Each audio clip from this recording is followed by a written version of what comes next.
Good morning and welcome to the Planning Hearing Officers hearing for April 17, 2013. My name is Eric Krause and I will be conducting the hearing as hearing officer for the first case on today's agenda, and Vilya Zematitis will be the hearing officer for the second case today. The first case was continued from April 10th hearing and involves a standards variance, and the second case is a conditional use permit, and both relevant exhibits for both cases are posted on the panels directly behind me.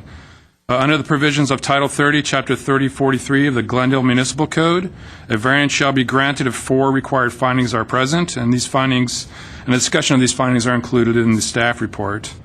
Under the provisions for Title 30, Chapter 3042 of the Glendale Municipal Code, a conditional use permit shall be granted if 4 required findings are present, and for applications involving sale, service, and consumption of alcoholic beverages, there are also 5 criteria that shall be considered in making their 4 required findings before granting a CUP. These findings and discussion of these findings are also included in the staff report for the second case. If the evidence presented in the application at the hearing meets the criteria, the planning hearing officer can either approve or impose conditions for approval on the case in question. If the findings of fact are not evident, then the request will be denied. Notification for this hearing was accomplished by the use of public notices, which were mailed out to property owners and occupants located within a 500-foot radius of the subject property, physically posted on the site in question, and placed in the local newspaper. The hearing will proceed as follows. I'll read the description of the requested entitlements. The case planner will make a brief overview stating of the case, giving analysis and make a recommendation, and the applicant will be asked to come forward stating both name and address, and will be asked to present the case within a 15-minute time limit. Others in support or in opposition to the application and interested parties will be asked to come forward to speak, stating both name and address, and they will be given a 3-minute time limit. Lastly, the applicant will be given the opportunity to make closing comments if desired in response to testimony given by preceding speakers within a 5-minute time limit. The hearing will be closed and cases will be taken under submission. After the hearing, the decision will be prepared in writing and will be in the form of a letter sent to the applicant and to any persons who responded to the public notice either by speaking at the hearing or by submitting written comments, and have their name and mailing address. The date of the decision will be appearing on the letter. Under the appeal provisions of Title 30, Chapter 3062 of the Glendale Municipal Code, the decision may be appealed to the Planning Commission within 15 minutes of the date of the decision. Anyone wishing to appeal may obtain the forms and brochures from our Permit Services Center located in room 101 of this building. If you wish to speak, please write your name and address on one of the speaker forms which have been provided at the front door, and give that to our planning assistant. I would also like to inform everyone that the official proceedings of the hearing are being recorded as part of the public record. Our first case on today's agenda was continued from our April 10th hearing. The project is located at 151 Glenmont Drive. It's a standards variance case number PVAR 1236710. The applicant is Edward Barzagar, and the case planner is Christopher Baxter. The application is for a standards variance to allow a 5-foot high retaining wall 4 feet 5 inches from a portion of a downslope retaining wall on the same property where a 5-foot separation between retaining walls is required. Mr. Baxter may have a staff report, please. Yes, sir. All right, Mr. Krause, the exhibits that you see behind you are what have been reviewing and are discussed. So real quickly, we have the site plan. These are surveys. This shows a survey of the property line wall showing the boundary wall of the neighbor that is on the downslope, and the property upslope. And then we have some section views and wall elevations showing the existing condition. These are supposed to be, in the applicant to say they are, the as-built condition. The variance at this point has been limited to an area between an upslope wall and the downslope existing wall. This was the one that was built. And the reason that we're here is because this downslope wall, from the back of that wall to the face of this wall, has to be 5-foot clear separation per code. And they don't have it here. Now, the original plans was for a wall 15 feet from the street property line going back, I believe it was 135 feet, and This wall was approved at 6.5 feet high, 5 feet from the back face of that wall. Now, by code, it should have been only approved at 5 feet, but that was an error on our part. The applicant proceeded in good faith to a point, and then the permits expired. And then at that point, they continued building, but they didn't get any further approvals. The wall back here was built too high from what was approved on the plan. So this wall here was supposed to be 3 feet high, but they built it up to 6 feet, I believe. Section view would show it here. Actually 7 feet. So they're going to make corrections. So at this point, working with the applicant, there were some deviations to the code that the applicant is going to correct, and tried to bring everything into compliance except for this one issue of the separation, which at this point, they would have to remove this entire wall elevation and push it back 6 or 7 inches to meet that interior separation between wall faces. And so the staff is recommending approval of the project because we feel that the intent of the code can be met. And the intent of the code was not to have large wall faces, but to break them up and to have landscaping buffering so that we have a stair step back rather than large wall faces. And the applicant has said that they'll be able to do that. And so we look at each of the findings, and we feel that based on the findings that it would be a hardship to require them to remove this wall here, to push it back just 6 inches, because this is a fairly tall wall. Even when they build up their grade to 2 to 1, or this is wall D and H, here you can see that the wall itself, it shows 5 foot here. That's with the 2 to 1 grade going up here.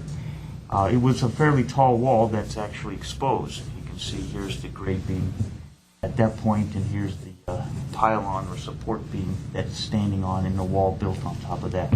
So instead of tearing this down to move it back 7 inches, we think that the intent of the code can be met because we have sufficient area here for landscaping.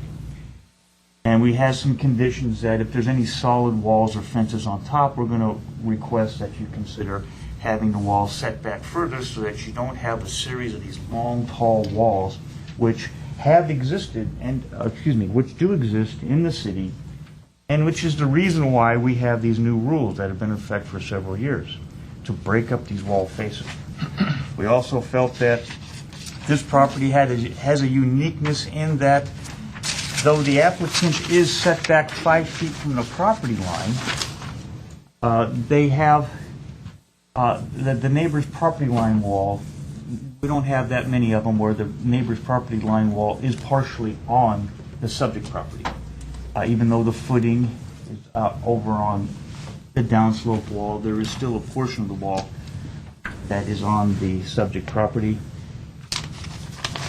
As far as there being, will the project meet the codes?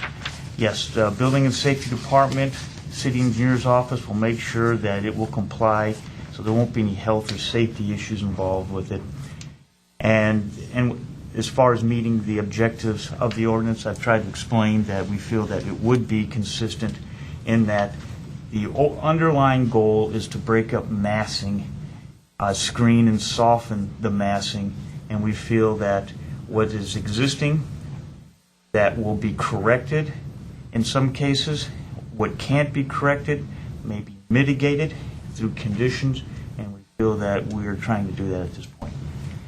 And I know that you'll probably have a lot of questions. The applicant can answer some questions. I can answer questions. We have photographs that show some of the existing conditions here. We got some photographs from the design review file. The neighbor had submitted some photographs. These, I believe, are taken by the applicant. So he's familiar with these, but he's welcome to look at those. And here's the photographs, some additional ones that they submitted. This was a landscape planting material. I believe the applicant submitted asking for this to be considered as far as in the landscape plan, which we're asking for as a condition. That pretty much summarized. Oh, one last thing. The applicant and I had talked about that for some reason or other, they had included the house size up here underneath this Post-it note, and that's inaccurate. The building permit shows a house size less than 3,500 square feet. Excuse me, their building plans actually show, stamp plans show the house is under 35, and for whatever reason, this house size here says it's 5,600, which is way off. So, and they agreed, they understood that was a mistake. So that'll be corrected, and the revised plans that were not colored actually removed that whole tabulation area. But we're using it for the color plan purpose to be able to distinguish where the wall is, a house, landscaping more clearly. That pretty much summarizes up my presentation. Great, thanks. I don't have any questions at this time. I do have two speaker cards. It looks like they're both from the applicant. One is for Edward Barzagar, and the other one is for Leon Barzagar. I assume you guys are both speaking on behalf of the project? Sure. You should also have a finance sheet for Larry Permal or Lawrence Permal. Okay, yeah. I'd like to speak on behalf of the applicant. Okay, well, at this point, if I can have Lawrence Permal come up and state your name and address, and then you have 15 minutes to present your findings. Thank you. Sir, my name is Larry Permal. I am a counsel for the applicant. My address is 15915 Ventura Boulevard, number 203. That's Encino, California, 91436.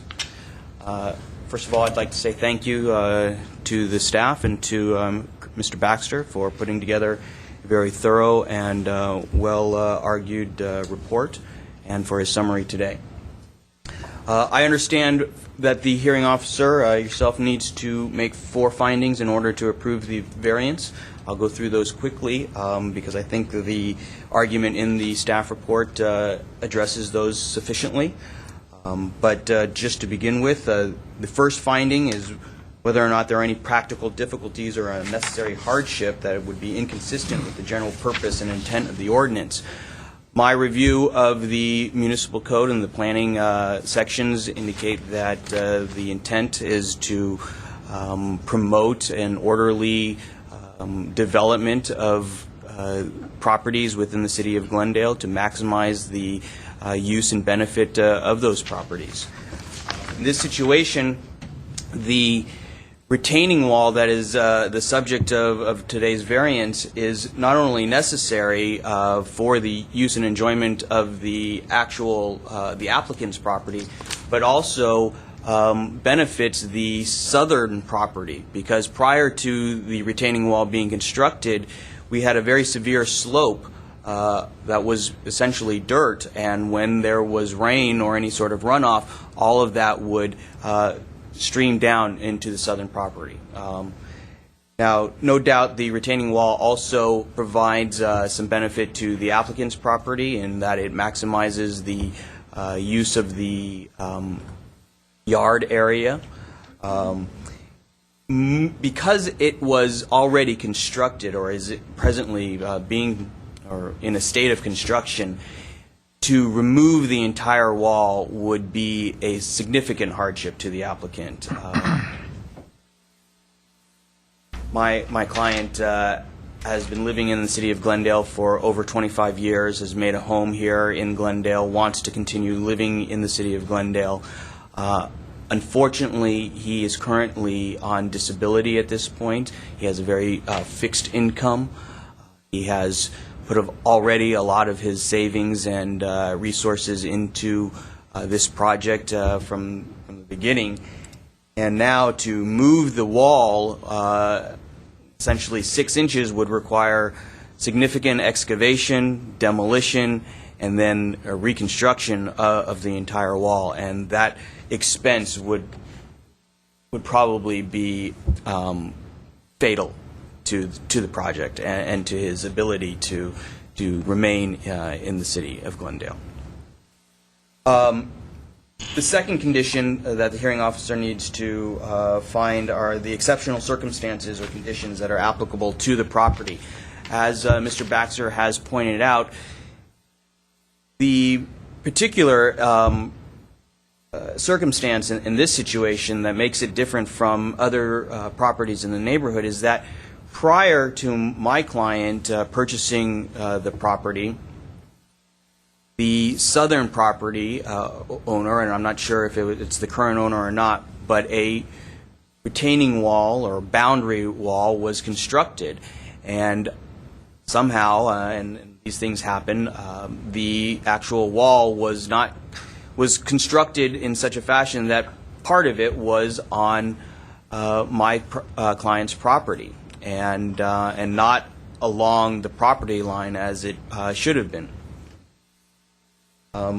Again, this is something that was out of my client's control.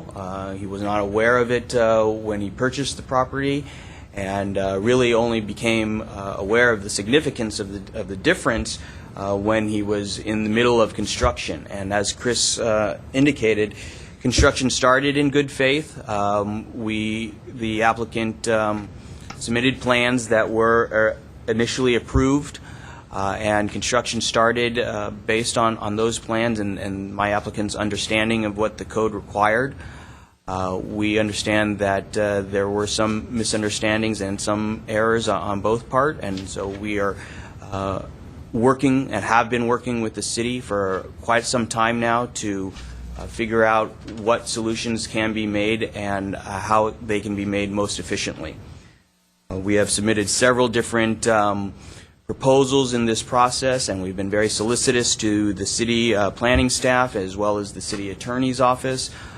We have also been in contact with the neighbors, and during initial construction solicited their input as to what type of screening or vegetation or landscaping could be included in the project to alleviate any of their concerns. Prior to today's hearing, we tried to reach out again to see what kind of concerns they may have. Again, and then I would also point out, too, that this particular property is exceptional in the sense that although there are a number of properties in the hillside, it appears that this particular property and the development of the southern property involved some severe cutting of the slope to maximize the use of the southern property, and then that resulted in, again, a very severe slope and difference in elevation between the two different properties. Granting the variance will not be materially detrimental to the public welfare. Again, we are talking about a matter of about 4 or 5 inches.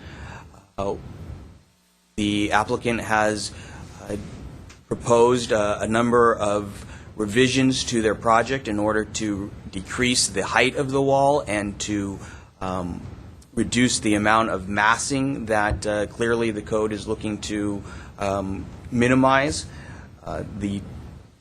With the additional proposals and that have already been approved by the city, we believe that the effect on the public welfare is de minimis. And again, then the final point is that the variance will not be contrary to the objectives of the ordinance.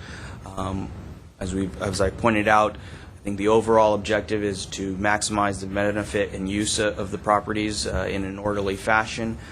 Specifically, the variance that we're seeking seeks to keep to a minimum the amount of massing in terms of the wall. I think you may be able to find from the pictures and from the plans that the visible part of the wall that is at this point extremely high and presents a greater amount of massing will be reduced into a stepped back configuration so that that massing, or what you can actually see from the street, will no longer be visible, and it will be in compliance with the code. And the variance is not seeking to change that part at all. It's just 15 feet back from the street is where we're actually talking about. So, and part of the wall that the variance does affect will be covered with landscaping and vegetation.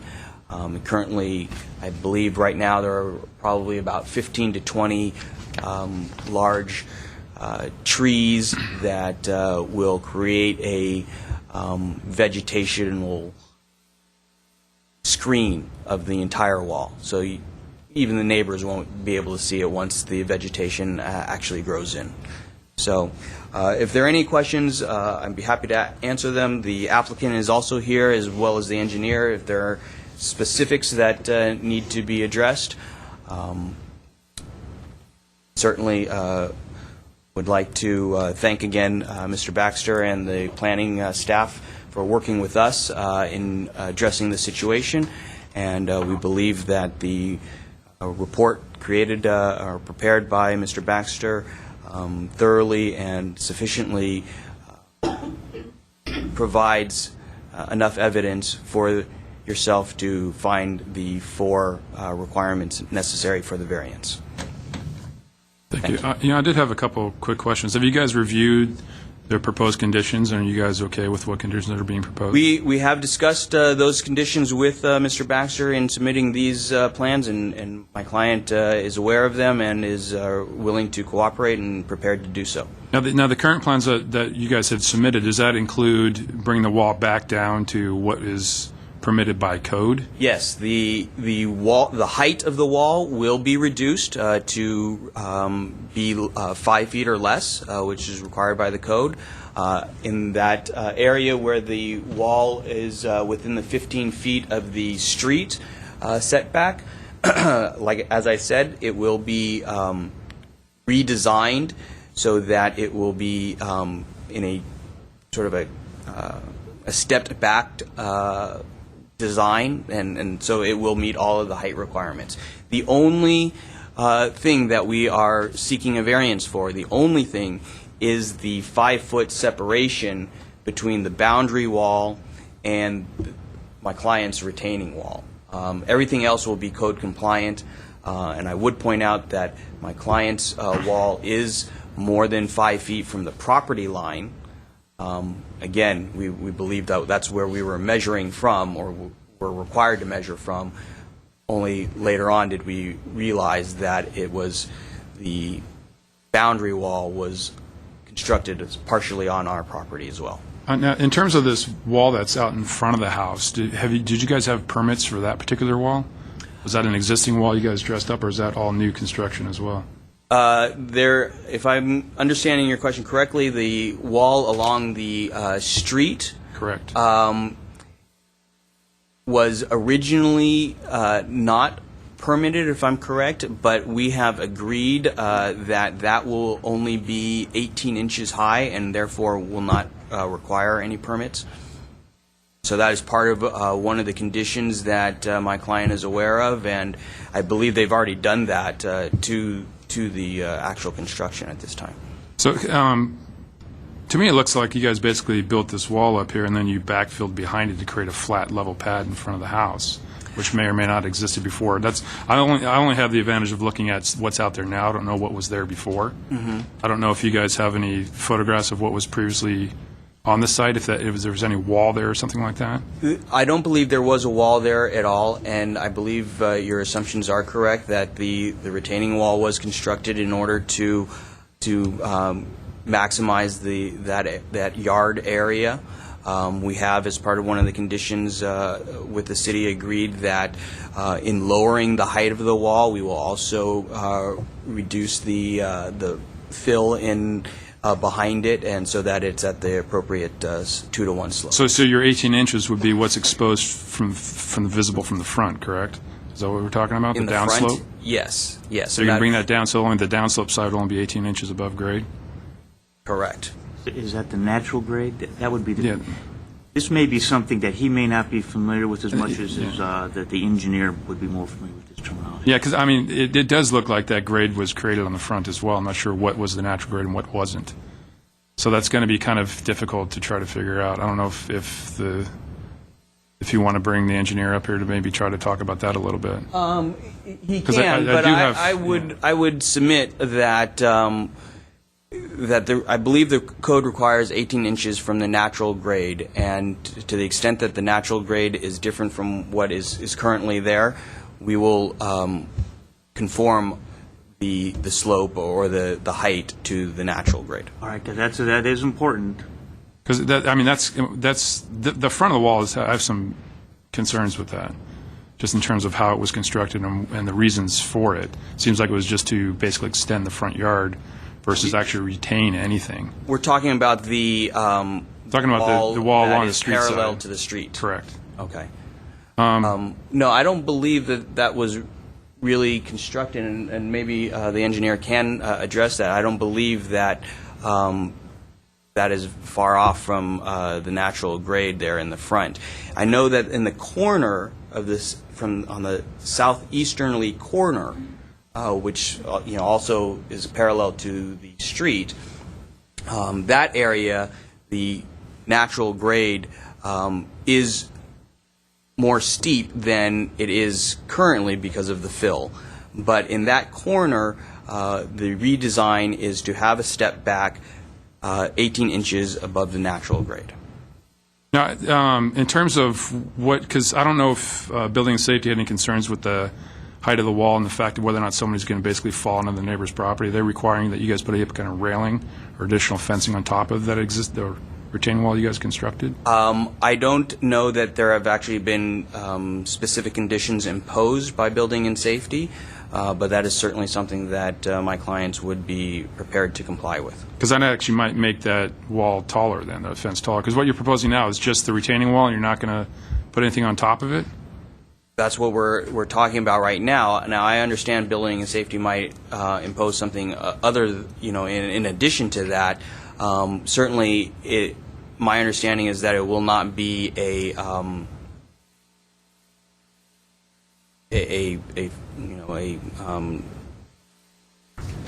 won't be like a brick wall. It could be some sort of open-faced fencing or something like that. And I guess because I was looking at some of the older photographs I see here, and specifically this particular picture here, you got this basically extra form, which looks like you're going to continue a wall, 5-6 feet high on top of that. Right. Now, this is all coming down, correct? Yeah, that is all coming down. That's the corner that I'm talking about that will be stepped back to be 18 inches above the natural grade. Okay. I think there was a condition in here about setting back a minimum of 5 feet fences or any walls. I don't know if Mr. Baxter can, condition number 8, which, if you can explain to You have me the what staff that, report? We'll look at that. I don't Okay. completely understand that condition.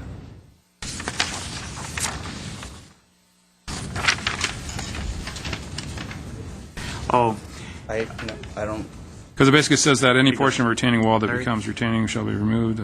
Solid safety walls or fences. This is kind of what I was alluding to with so what we had building here, safety. back here, for all you got, Leon and Ed and Larry, what this was, if I'm not mistaken, this is for this, these walls, E and C here, where they're going to,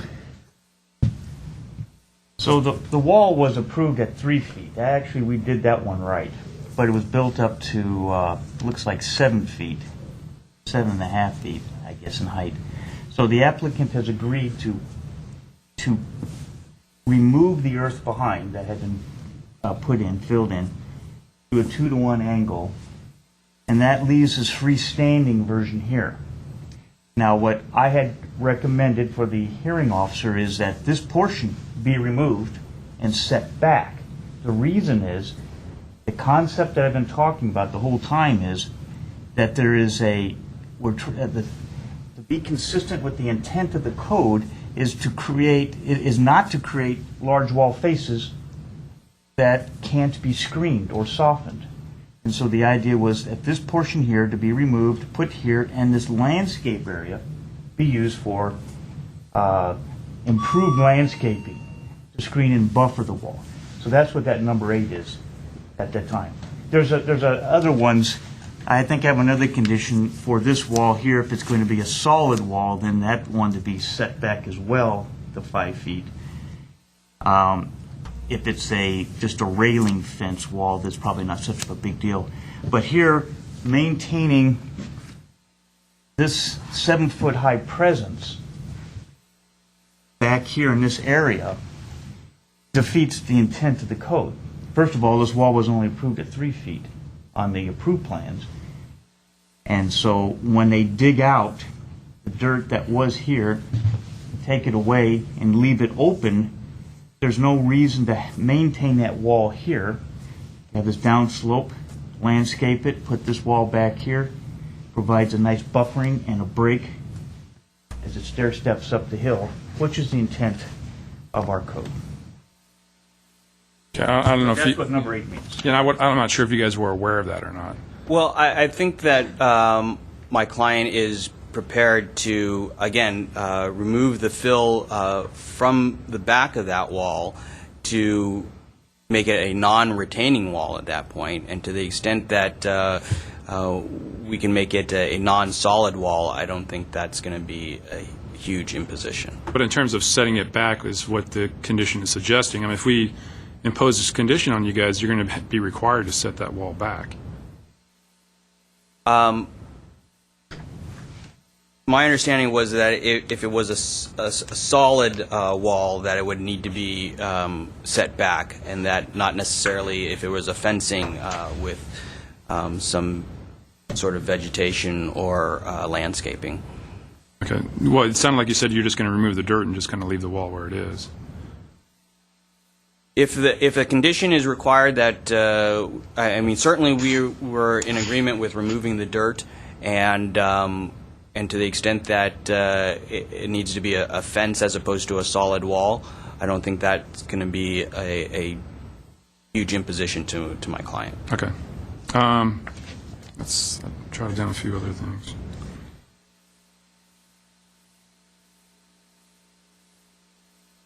I think that's all the questions I had for the applicant this time.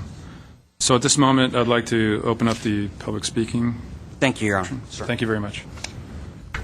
So I have one card from, you have essentially 3 minutes right here. I have Lydia Sebasteri.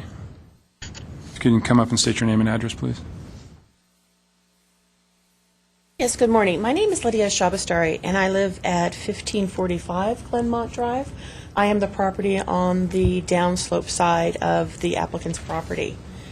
And I have requested that this variance not be approved for many reasons. I submitted a document last week to Chris Baxter outlining all of the reasons why. And so since I have a limited time of 3 minutes, rather than going into that, my concern is that the wall was built, it was unauthorized, it was not inspected in all of the phases of the construction. There are many unknown factors that are involved in this wall, and so to approve a variance based on the distance between the boundary wall and the existing retaining wall is not as much of an issue as the fact that the wall, in the city engineer's point of view, is not safe. And so as the property on the downslope side, I've been put into a position in which if the wall were to fail, I could lose my property and possibly my life if the wall and all of that fill were to come down. According to the city engineer, there should have been a soil engineer and a geotechnical engineer present when the fill was applied in the grading. He doesn't know what the quality of the fill is, which is important. He doesn't know what kind of drainage system was used. And so now we have essentially, we used to have this very deep slope, or steep slope rather, between the two properties, and there I've provided photographs that show what the property looked like at the time. We had lots and lots of trees and large shrubs, which created a privacy barrier between the two properties. When the applicant built the wall. All of that shrubbery and trees were removed. The applicant's pad was brought up to the top of this very tall retaining wall. And so we have lost all of our privacy. And the applicant's family comes out and looks into our backyard. So there's a safety issue in that someone could, fall into our yard, as well as the wall potentially collapsing because of all the unknown factors in terms of when it was built. And so if the variance were approved, at the bare minimum, they should comply with all of the city codes in terms of reducing the height and the setbacks, and to create a solid fence, setback 5 feet from the last retaining wall so that it can reinstate our privacy. It has impacted my property values and very significantly. And I have tried to give my neighbor as much time as possible to correct these problems, but it's been since 2007, and obviously time has not provided means to correct these problems. Okay. And so that's why I'm present here today. If I can get you to wrap up real quick. So I would ask you as the hearing officer to review the document I submitted on April 10th in its entirety, and to consider that the impact on the downslope property is very significant, and there is a potential huge safety risk involved. Great. Thank you very much. Thank you. The applicant now has 5 minutes to respond to any kind of comments you've heard. Thank you. I unfortunately have not been privy to the document that has been submitted by the neighbor, so I don't know to the extent all of her concerns. As I did say, we did attempt to reach out to the neighbor prior to this hearing in order to learn and perhaps address some of her concerns. Unfortunately, perhaps there wasn't enough time in order to do that. However, with the wall being unauthorized or not inspected, it was initially inspected, it was initially approved. As Mr. Baxter has pointed out, and as my clients will attest to the extent that the variance is approved, we will comply with all of building and safety and engineering requirements. That should alleviate any concerns about the structural parts of the wall and whether or not there are any safety issues. With regard to the privacy issues, we certainly understand that those are some of the concerns, and frankly, having that solid wall after the fill is reduced might even increase the amount of privacy for the neighbor. We have, again, been attempting to reach out to the neighbor in terms of picking the landscaping and vegetation to screen not only the wall, but to provide them with any more privacy as possible. In fact, the neighbor was actually present when my client went out and picked the current landscaping that is between their property and the wall. So we'd be more than happy to try to work with them in terms of screening and or providing as much privacy as possible. This has taken a long time. This project has been in the works for a significant amount of time. There has been a lot of back and forth between the city that has or can explain some of that time. Again, also funds and resources have been in short supply, and so that trying to make these fixes has not been easy, and we have been spending a lot of time with planning, with the city attorney, trying to figure out how we can do this in the most efficient and most effective way. So if I can ask a question, in terms of the permit that you guys did receive, then that one never was final and it expired before you were able to final the permit? Yes, that's correct. Is there any particular reason why that occurred? I'm I have not been involved from the inception of this project, so I don't know specifically. Maybe the client can speak to that more specifically, but my understanding was that in the midst of construction, it became apparent that it was not code compliant, and so there was a stoppage in time to try to determine how the wall could be redesigned or reconstructed in order to be more in line with the ordinances. Okay, thank you. I did have one other question for the neighbor. If you could please come up. In looking at the photographs that you guys provided, I see there's like this wall that kind of extends to the street. Can I come up and? Mr. Kraus, these were the design review board. Oh, these are design review board? Okay. But it would still be applicable. But Well, I'm just looking at I was just trying to figure out whether or not, I'm trying to figure out who added height to that wall, if that was something that you guys had done, or is that, The height that was added from before the wall was constructed, we had a lot of problems with soil erosion, and we asked the neighbor to try and plant some plants to try and retain, the soil on that hillside. And so he added some blocks to the existing bordering wall to try and catch the soil that was coming over. okay. So you can see in the photograph, there's a difference in the color between the wall that was built in 1953 and the other blocks that were added on top. Yeah, it's pretty clear that was added to. I'm just trying to get an idea of who The might other have condition that exists is that the applicant has changed the grade, the natural grade that existed before, and adding more dirt to essentially cover a portion of the wall so that then, when it's measured, rather than the natural slope ending here, it's been raised, and so that the height, he's now measuring from here.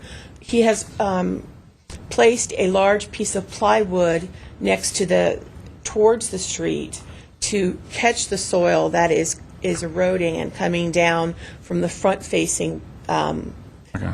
I would imagine that's probably just temporary, just until they get the landscaping in, so I would imagine that would come out. Okay, I don't have any other questions at this point. Thank you.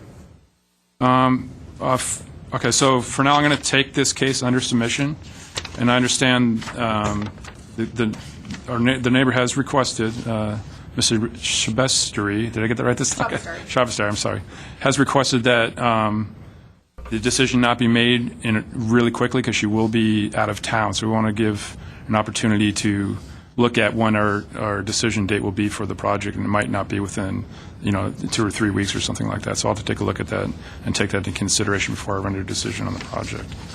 At this point, I'm going to take the case under submission, and we'll be rendering a decision within the coming weeks. That closes this portion of the hearing. Thank you.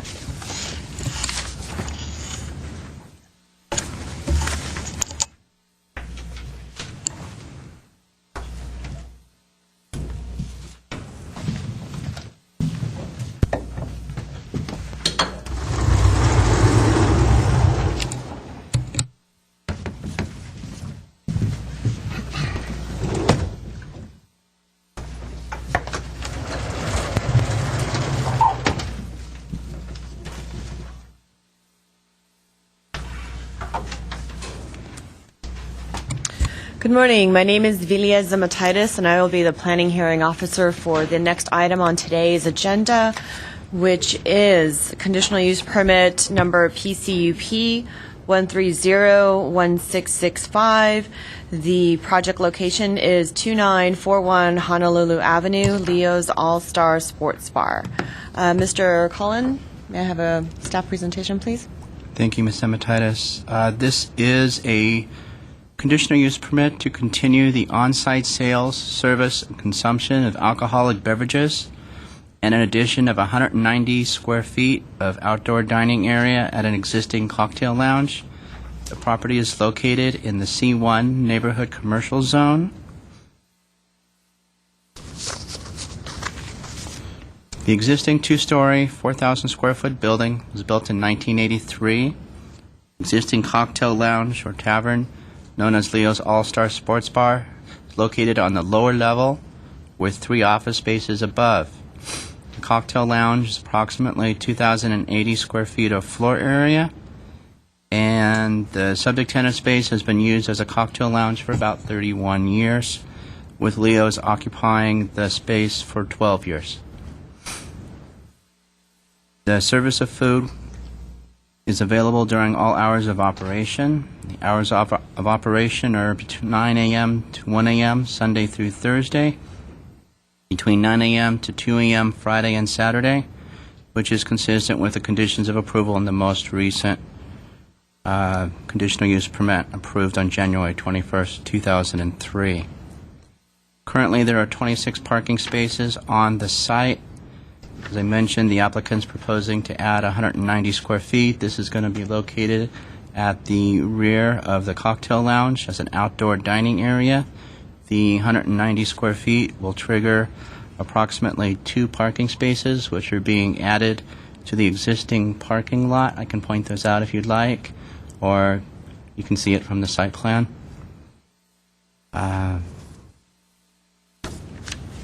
In terms of comments received from other departments, the police department did not object to the proposal, although they did submit comments and suggested conditions.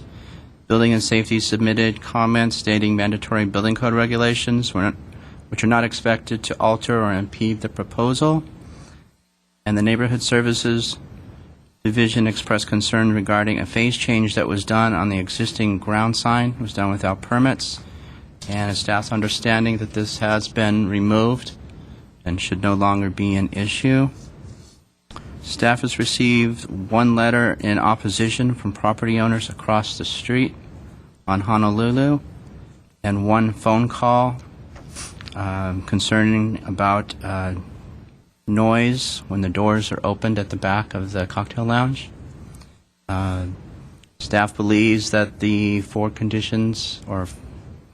findings for conditional use permit can be met. In addition, the additional 5 findings specific to alcohol sales and service can also be met.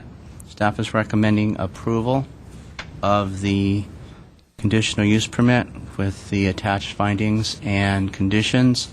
I'd like to note that 2 specific conditions have been added, one relating to no outdoor noise, speakers, anything like that placed in the outdoor dining area, and another condition that requires that the exterior doors be self-closing in an effort to mitigate any noise coming from inside the establishment. The applicant is in the audience, and I'm available for any questions. Thank you very much. Thank you. I have 2 speaker cards. The first one for the applicant, Janelle Williams. Please state your name and address for the record, and if you can go through the required findings, please. Absolutely. Good morning, Madam Hearing Officer. My name is Janelle Williams, Williams Land Use Services. My office is at 2418 Honolulu Avenue in Montrose. Thank you, Brad. I will just go directly into the 4 findings unless you have any questions at this time. Okay. How will the proposed use be consistent with the various elements and objectives of the general plan?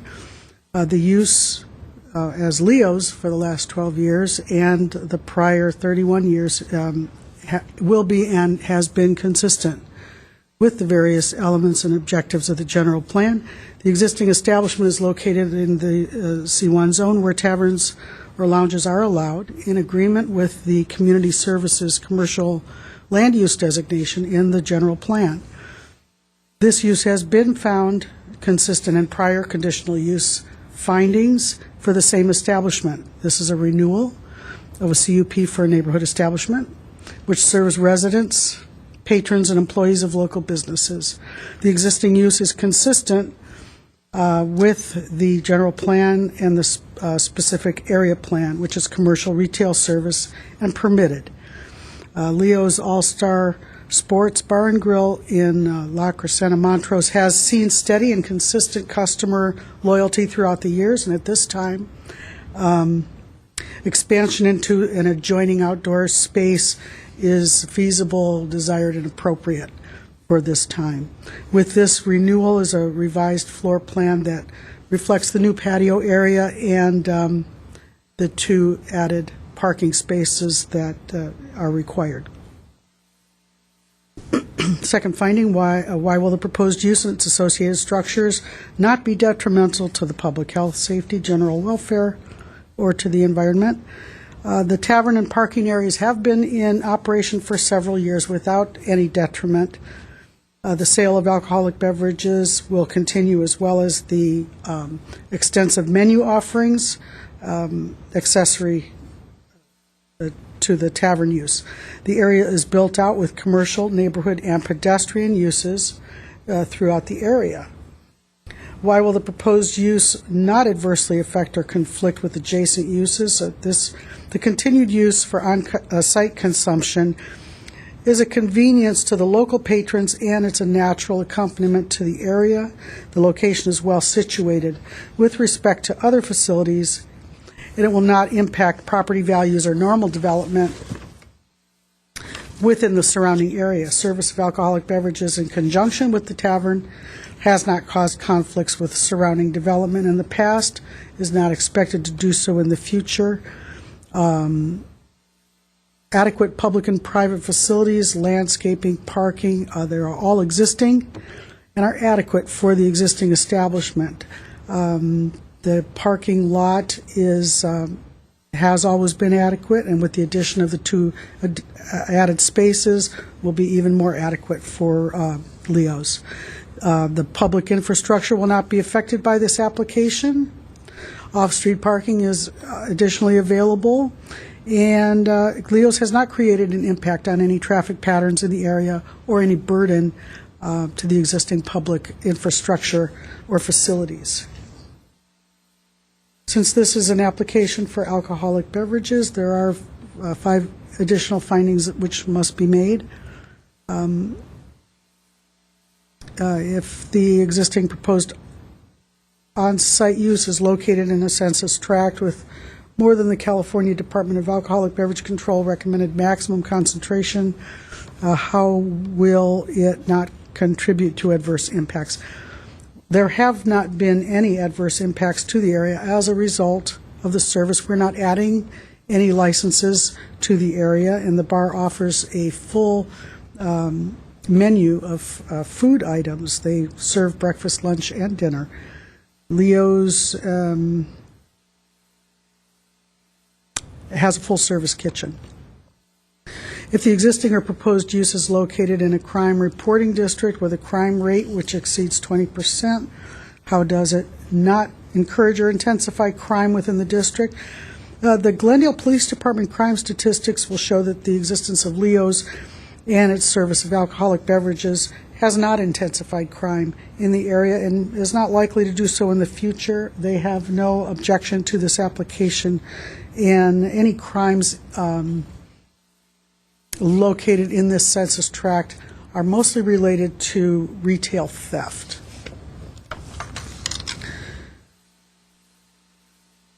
How will the existing or proposed use not adversely impact any church, public, private school, etc.? The establishment is patronized by employees of many local businesses as well as local residents, and with standard conditions of approval, the continued service would not be expected to cause any more detriment or adverse impacts. How will adequate parking and loading facilities be provided? That has been shown on the plan, and with the addition of 2 parking spaces will be adequate.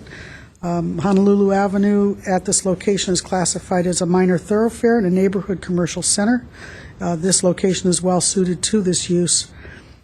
All goals of the general plan are met by this establishment. And how will the existing proposed use serve a public necessity or public convenience?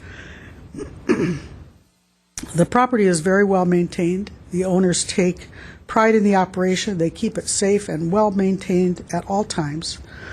The approval of this conditional use permit will allow the applicant to better serve their client base as well as those that travel locally and those that travel a distance to enjoy a meal or a sporting event, or to be entertained or just sit and relax with friends. The public convenience is served and met by Leo's All-Star Sports Bar and Grill. I should note that Leo's is, the property is owned, maintained, and the bar is operated by the owners of the property. So they have a vested interest in this property and the safe and successful operation. So Leo and Leslie Lesh are both here today and to answer any questions that you may have that I can't answer. Thank you, Ms. Williams. I actually do have a number of questions. I'm not sure whether to pose these questions to you We'll try. or to the business owner and property owner as well. Okay. So perhaps they'd like to come in and have their say Okay. in the matter, All right. and then I'll ask it as a joint effort. I have a card for Mr. Leo Lesh.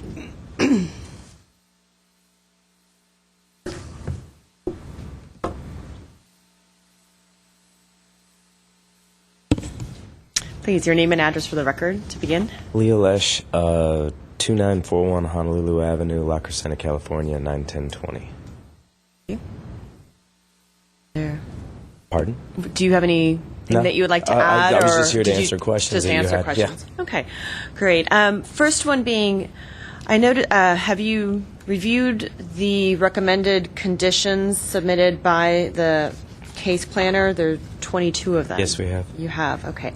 Now, the hours of operation being from 9 a.m. to 1 a.m. Sunday through Thursday and 9 a.m. to 2 a.m. on Friday and Saturday for the bar portion. Correct.